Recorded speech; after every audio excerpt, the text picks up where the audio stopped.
So as I'm sure everyone already knows, Master Duel has been infested by these Fiendsmith Azamina combo decks ever since we've gotten these cards in the most recent selection pack. And no deck is a bigger culprit of playing these cards than the one you're seeing right here, which is Azamina Fiendsmith Snake Eyes. The current most popular deck and most played deck on Master Duel by far, not even close. In the Master ranks on ladder, this deck has a over 25% usage rate, last I checked, which means that you're going to duel against this deck 1 out of every 4 duels at least. And you know, it's not hard to see why, because this is like probably definitely the best deck in the current format. The end boards this deck makes with just 1 card are stupid. You have multiple Omni negates, you have like 6 to 7 less points of interruption, you have guaranteed follow-up in like 3 different ways, and also because this deck has so many 1-card starters and so many extenders now, thanks to the Azamina cards and thanks to the Fiendsmith cards, that it's really hard to stop this deck with conventional hand traps. Stuff like Veilers, Ash, Imperm. You know, all it takes for your opponent is to literally have one extra 1-card starter in their 5-card hand to just play through these. So, if you've been playing Ranked recently, however, you've probably noticed a card that's gained a lot of popularity in order to counter this deck. And the card I'm referring to, obviously, is Retaliating C. This card has been known for a while now. I think even DK might have mentioned this in one of his videos. But this card has not really seen play at all in Master Duel until exactly this format right here.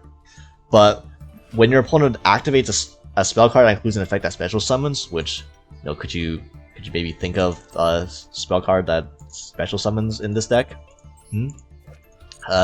Yeah, if they go and activate these, you can special summon Retaliating C, and then it essentially applies macro crossbows to the entire field. Every card that's sent to the graveyard gets banished instead.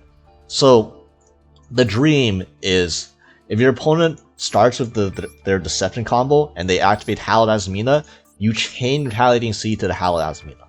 What happens is the Hallowed Azamina will try to resolve as much as possible, and it will try to send the Deception of the Sinful Spoils to the grave. However, because Retaliating C is on the field, instead of going to the grave, the Deception will get banished instead, and the Hallowed Azamina will also get banished. And then because nothing was sent to the grave, you don't even get to summon out the fusion. So your opponent lost 2 cards in the entire exchange of this, and now they're under a macro cosmo in this deck, which, you know, Fiendsmith decks kind of need to use the graveyard. So they essentially lost 2 cards, and they can't even really play their main strategy anymore because they don't have access to the grave. So you essentially cook them with 1 card. And as far as hand traps go, very few hand traps can stop a full Azamina deck by themselves, okay? Like, it's pretty much, besides Retaliating C, it's pretty much just Maxx C and Flawless. But, I mean, Retaliating C is a bit more reliable than, you know, Maxx C and Flawless, because unlike these cards, Maxx C and Flawless, Retaliating C cannot get called by the grave, because it never goes to the grave in the first place, it just summons itself to the field.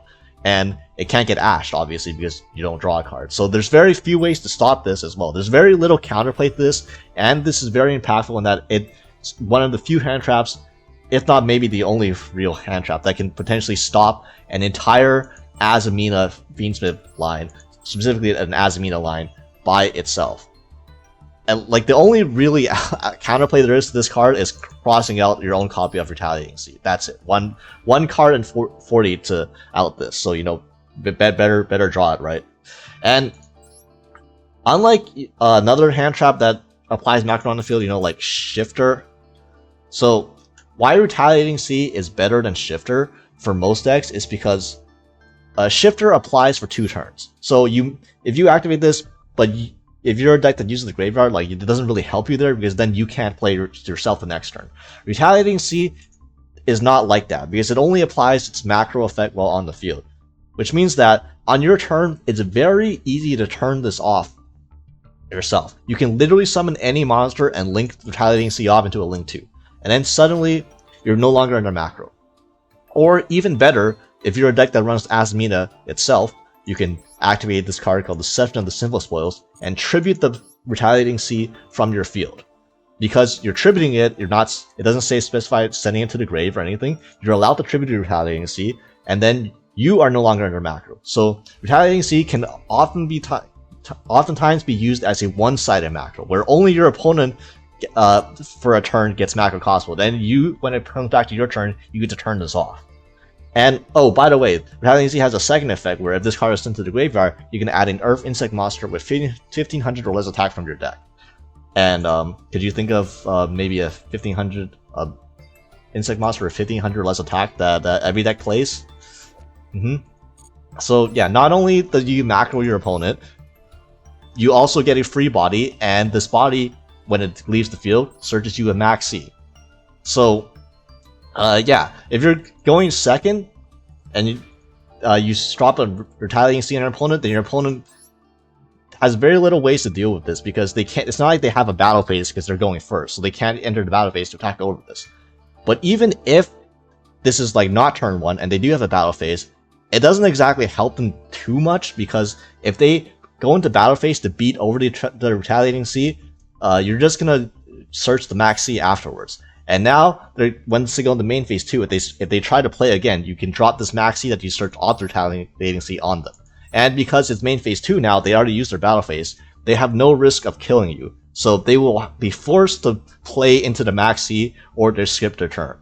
The biggest counterplay to the Maxx is oftentimes just OTKing your opponent through the Maxx, which, you know, if you searched it off the Retaliating C because they killed your Retaliating C in battle, then they don't have that option. So it's a lose-lose situation for them.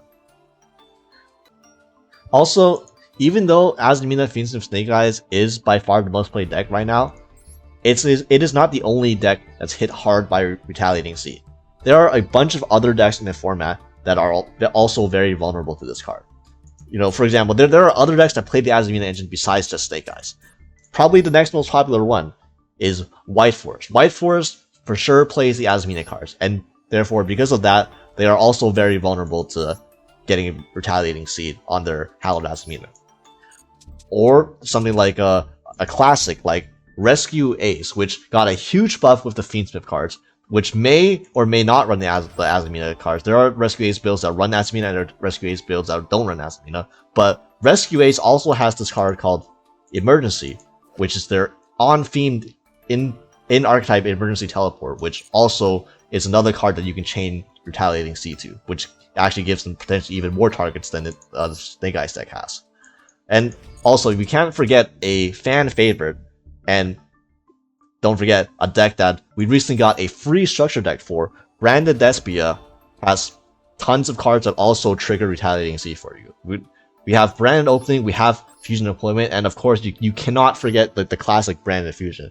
You know, you activate Branded Fusion, chain Retaliating C. Now their Lubellion and all their stuff gets banished instead, which is usually not too pleasant for your brand opponent. I would say they would prefer to have their cards not be banished. They would prefer them to go to grave instead. And yeah, on top of these, there are also some other like random decks. You know, stuff like Tier Elements, which has seen a lot of a bit more play recently with the Fiendsmith cards. Traditionally, Tier Elements cards don't trigger Retaliating C because these are monster effects that fuse instead of spell cards that fuse. So like Tier Elements cheat there. However, they do run Tier Elements Grief. So even Tier Elements is a deck that traditionally does not play into Retaliating C as much as other decks do, still has a card to where if they activate Grief and you Retaliating C them, then suddenly they're cooked, because then it's like Tier Elements, especially out of any other deck, needs to use the graveyard. And also I guess I almost forgot, there's also Chimera. So Chimera is doubly bad into Retaliating C, because on top of sometimes running the Azamina cards, they also play Chimera Fusion, and they're banking on all the materials for Chimera Fusion hitting the grave so that they can, you know, plus off all of the cards and, you know, special summon them back from the grave with stuff like Berthamid and, you know, their Edge and Chains, adding more copies of Patchwork if they run that. But obviously, if all their materials for their Chimera Fusion gets banished instead of going to the grave, then they just minus pretty heavily, and also their Chimera Fusion gets banished, and their Chimera Fusion does not add back to their hand. So, yeah, these are all decks that are currently played in the format besides just Azamina, Fiendsmith Snake Eyes, and all of these decks get hit pretty decently hard by Retaliating C. So this isn't just specifically a card that counters exactly just one deck and is dead for every other matchup. This deck has actually pretty wide application. I will say though that this card isn't necessarily 100% stable because there are a few decks that don't get hurt by Retaliating C as much as you would like to, that are still quite common in the format. So first of all, you know, there's this deck that everyone I'm sure knows about, and that's still, unfortunately, in the format, that's still being played quite a bit, is Tenpai. So Tenpai Dragon is, by the numbers, around the second or third most played deck in the format still, and unfortunately, Retaliating C is not good against Tenpai. First of all, Tenpai only has one card that triggers Retaliating C, which is Sangan Kaiman.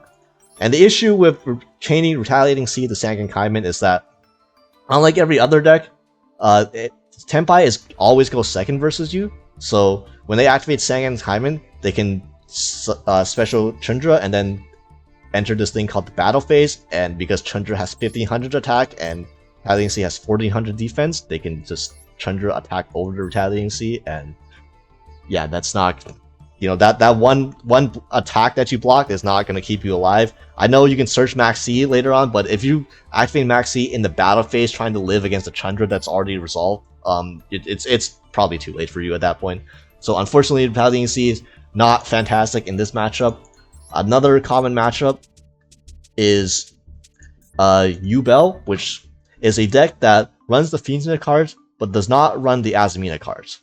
Which means that this doesn't run like the 3 Witch, 3 Deception plus 1 Wanted to search out the Hallowed Azamina. So, and because of that, there's very few cards that you can actually chain the Retaliating C to. You have 1-for-1, which is a 1-of that's unsearchable, so like you can't really depend on that. And then the other spell card that the special summons is Opening of the Spirit Gates, which is like that at this point, usually when your opponent this card's a card to summon off the Opening the Spirit Gates, they're either so far into their combo that they already have a Phantom of Yubel on the field, so it's like the Retaliating C doesn't really do anything at that point. But also, a lot of times when they use Opening the Spirit Gates, it's so late into their combo that they already have almost all of their end board set up already, and the only thing they're using the Spirit Gates for is to summon back a Spirit of Yubel or Yubel to overlay into Varudras with.